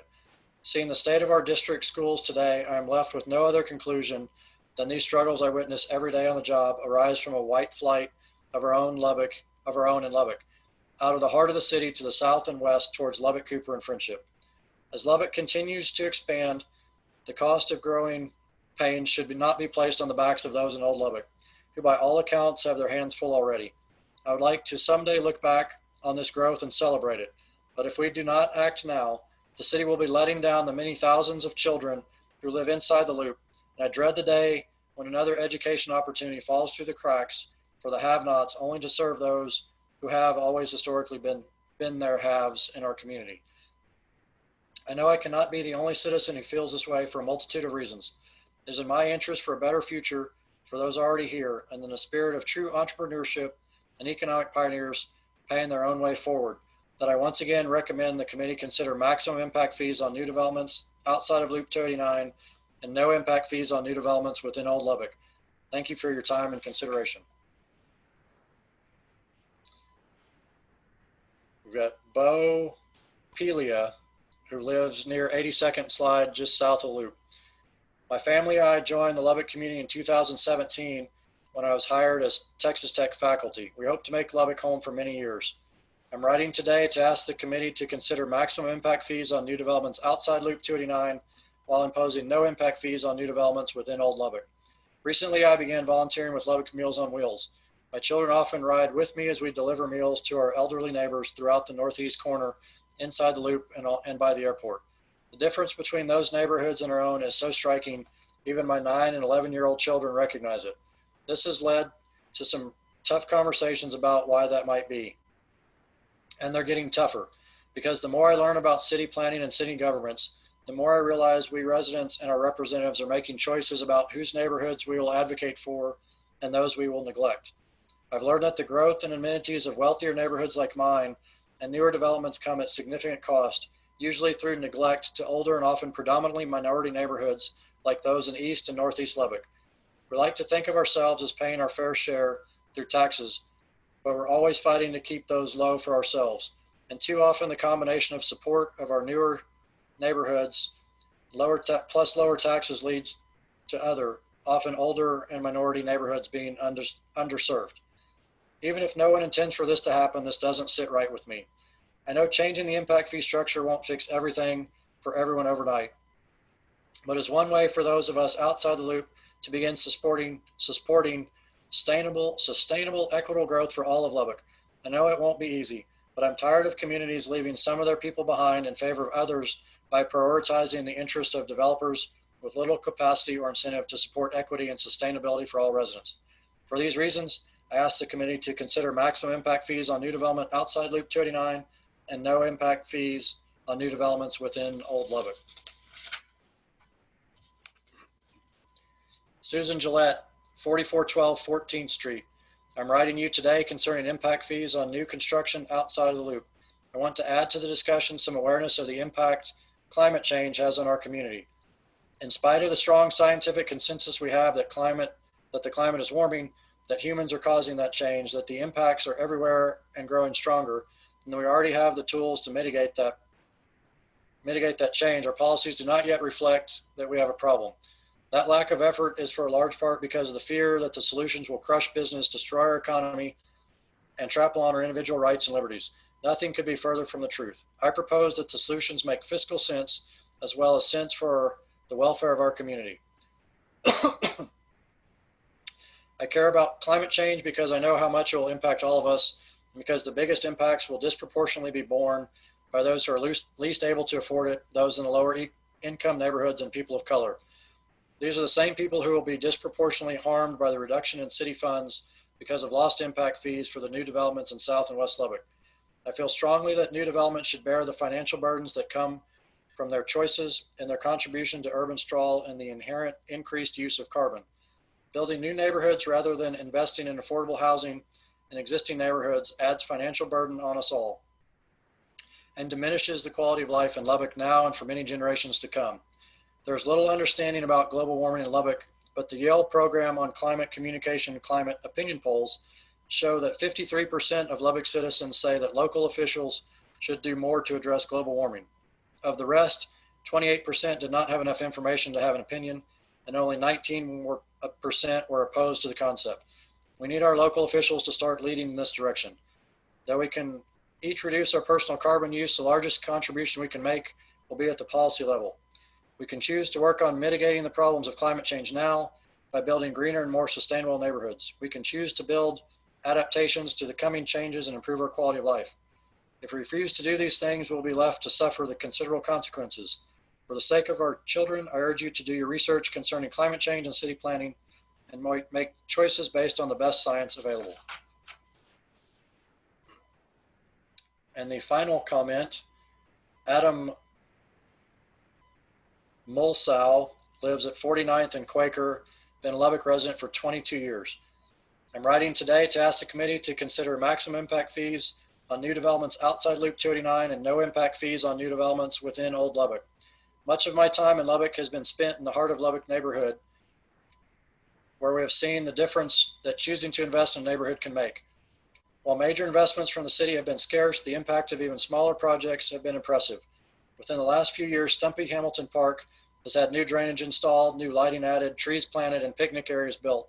While some of these updates were long overdue, they're still very welcome. Almost immediately, the care and upkeep to nearby homes and lawns improved noticeably. When people see the medians, parks, street, and sidewalks in their area being neglected, it has a psychological impact. It creates the feeling that the city does not care about or value the place they call home, and that discourages the kind of personal investment that can really make a neighborhood flourish. Give Old Lubbock the resources that it deserves instead of funneling them away to new projects, and you will see just how beautiful this city can be. We must view impact fees in the bigger picture of new capital improvements in the expanding city of Lubbock. It is one tool of many that we must use to stop the exploitation of Old Lubbock so we can use our limited resources for revitalization. For these reasons, I ask the committee to consider maximum impact fees on new developments outside Loop 289 and no impact fees on developments within Old Lubbock. That concludes the citizen comments. Thomas, you're muted, sir. So sorry. Thank you, Mike. We have little time left. I'm going to move forward quickly. April, are you with us? Yes, sir. Okay, we need to entertain a motion to approve minutes from the last meeting, but before we do that, I have a correction. Your second sentence under section 5.2, the second sentence in the fourth paragraph, that says has confirmed with city legal advisor Leisure that this would be legal. Yes, sir. That sentence is in the wrong place. It should be after the next sentence. Okay. Does anyone else have any changes to the minutes? Can I get a motion to approve the minutes with that change? I'll make a motion to approve. Mr. Bean, thank you. Second. Second. I'll second. Ms. Salter, thank you. All in favor? Aye. Aye. Okay, the minutes from last meeting are adopted unanimously. I want to move, like I said, we don't have much time. I want to move along quickly. I want to revisit the discussion we had at our last meeting. Does anyone have any comments they want to make about the suggestion that was made or any changes to it, or any other ideas they want to bring forward?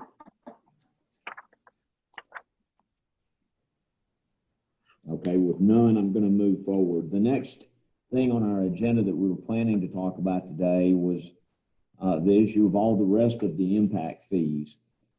Jeff, I'd like for you to take a minute and talk to the committee. You've mentioned at various times that when it comes to these other, the list of uses, that typically those may be divided into a limited number of divisions to talk about in terms of addressing potential discounts to the calculated impact fees. Could you just review that for us real quick?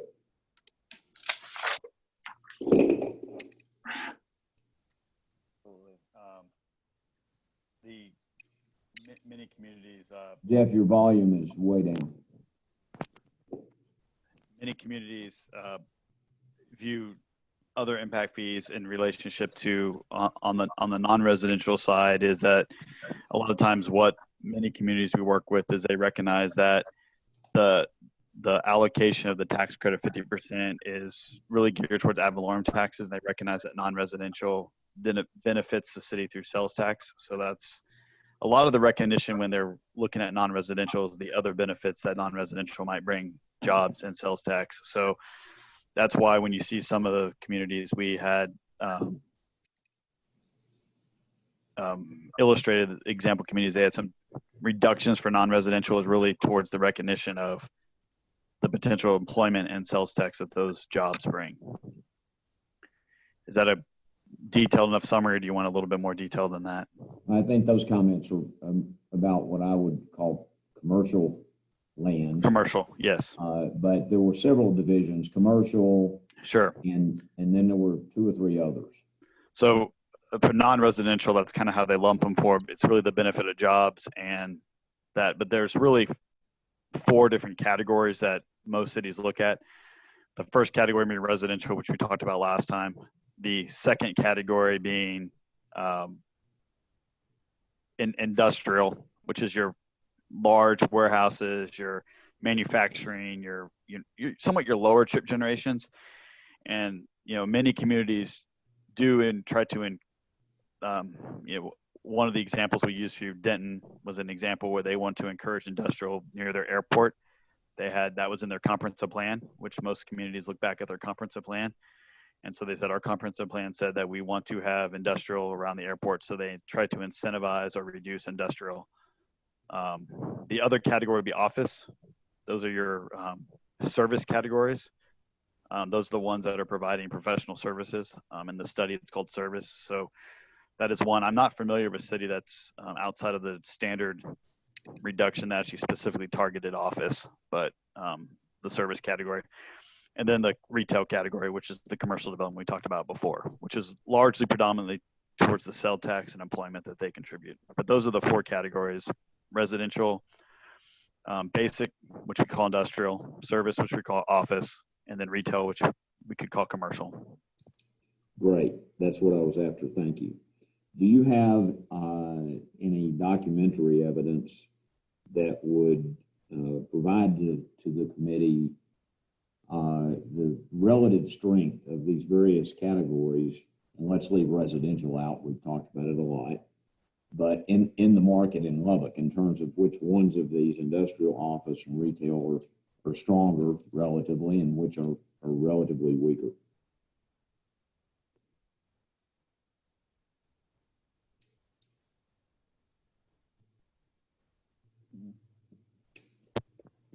I think that's You're almost a rolling case your by. eyes at me, Jeff. No, that was me thinking of. I'm trying to answer your question. I think it's almost city by city and goal. It's hard to answer that question because I think some cities are really, really strong in industrial because that's their, and so they may want to incentivize something else. It's usually about, specific goals to specific community and some communities are really good at one thing and may need help at something else. So it's really hard to give a global answer to that. I think globally, most cities are looking back at their city strategies or comprehensive plans and saying, how do we further those through this program potentially? Yes, sir. The question I'm asking is not global. It's specifically in reference to Lubbock. Okay. So do you have that information specifically in reference to Lubbock? Thomas, are you asking which sector is stronger for us? Is that the question you're asking? Precisely, yes. And if you don't, that's fine. That information, there is information available, and if you don't have it readily available, I'll bring it to the next meeting. We'll talk about that. Okay, yeah, I don't have that. I mean, we have our growth projections that show where the projected growth is going, and you can equate that to maybe that's where the prosperity is occurring because the growth is occurring there, but we don't have anything, I think, specifically to answer your question. I think we need some information along those lines to push that forward, and I don't really want to dig into that data today because we're short of time, but we'll start at that point next time. We have the category of not residential, but more multifamily, 2 to 4 multifamily that we wanted to talk about. So I'll say this, and then I want to open it up for discussion. When it comes to townhomes, Jeff has explained that they're already in a category that's taken into account, and due to the size of them, under the discussion we had at our last meeting, they would already be being afforded the lower rate of impact fees. So to me, those are kind of addressed within that discussion, as long as we're staying on that same track. I think we ought to talk about multifamily, meaning apartments. I think that's a category that, when it comes to affordable housing, is or housing affordability is really important, a category to discuss because if the city of Lubbock goes forward with impact fees, there are certain people who may be living in apartments that are currently maybe buying a home in terms of the least expensive homes in the market. And I think that the issue of affordability in apartments is an important thing to talk about. Does anybody want to make any comments about that in terms of the idea of any discounts we might want to propose recommending? I think before we talk about discounts, I want to clarify what you said is we've already accounted for some of, or not we, but this study accounts for some of these differences by way of vehicle miles generated by land use. So a single family residential house has a multiplier of 2.97. That's how many vehicle trips accounted for it. Whereas an apartment only has the multiplier of 1.32. Is that clarifying what you were saying? It's already accounted for in the calculation as so not a yes, discount, but a multiplier. Correct. So you already are accounting for the difference in the maximum impact fee calculation, just as you described, Andy. This discussion then becomes, does the committee want to talk about recommending some discount to that maximum calculation for apartments? So the calculation, right. Similarly to how we spent an hour or so last meeting talking about only the single family residential discount, maybe based off of square footage. Yes, sir, exactly.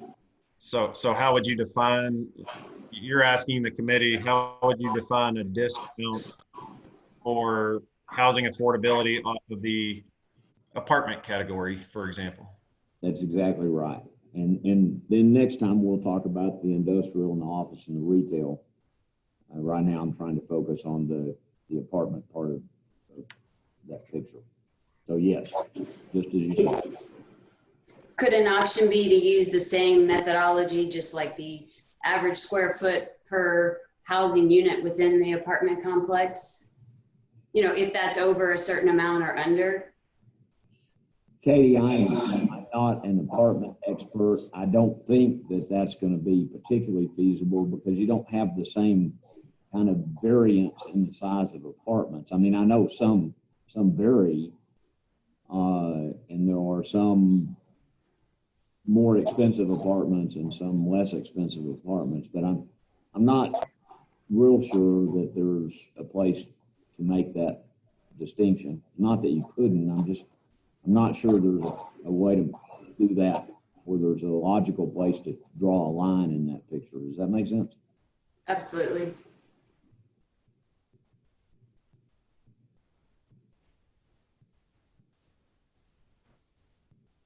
Anyone else?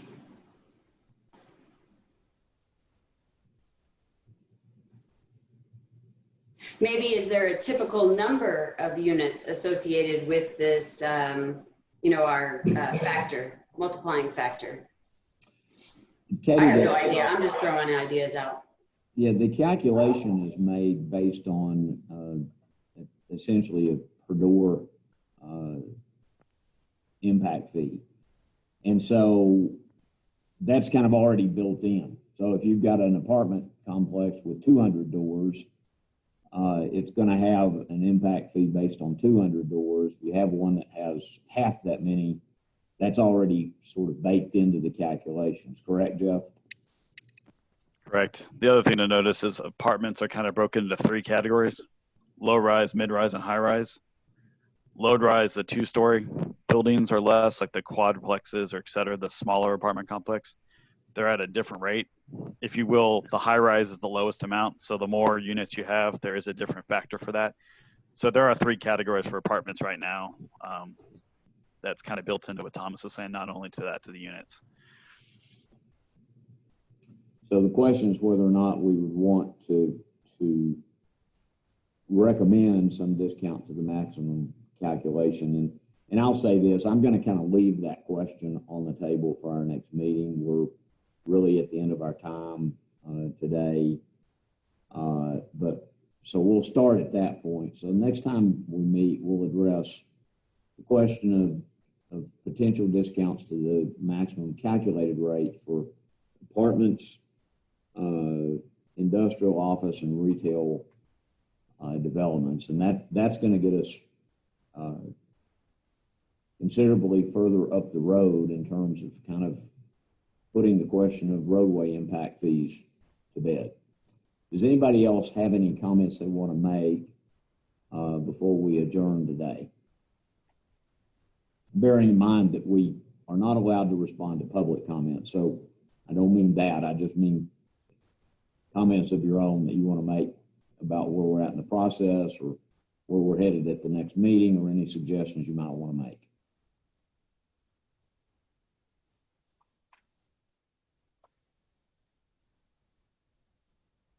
Okay. I'm going to gather a little information from some of the folks at the Apartment Association and come to the next meeting with some data for us to talk about in that discussion. I appreciate everybody's time today. I'm sorry we didn't have more time for discussion, but we'll hopefully we will at our next meeting. Mike, thanks for your hard work today. Sorry y'all got to hear from me for so long, but it was important to get all those read in. Yes, important and necessary. So I'm going to wish everybody a good 4th of July weekend, and I'm going to adjourn our meeting for today. I think before we adjourn, we probably need to announce when the next meeting is and clarify that. Well, I didn't realize there was a question. Our next meeting was scheduled for July the 2nd, I'm sorry, July the 9th at 1 p.m. That's correct. Has there been any change to that you know of? No, sir. I believe that is correct. Okay, so our next meeting will be July the 9th at 1 p.m. Also by Zoom, just as this one was. So I look forward to seeing all of y'all then, and I'm going to adjourn us for today. Thank y'all. Thank you. Thank you. Thank you.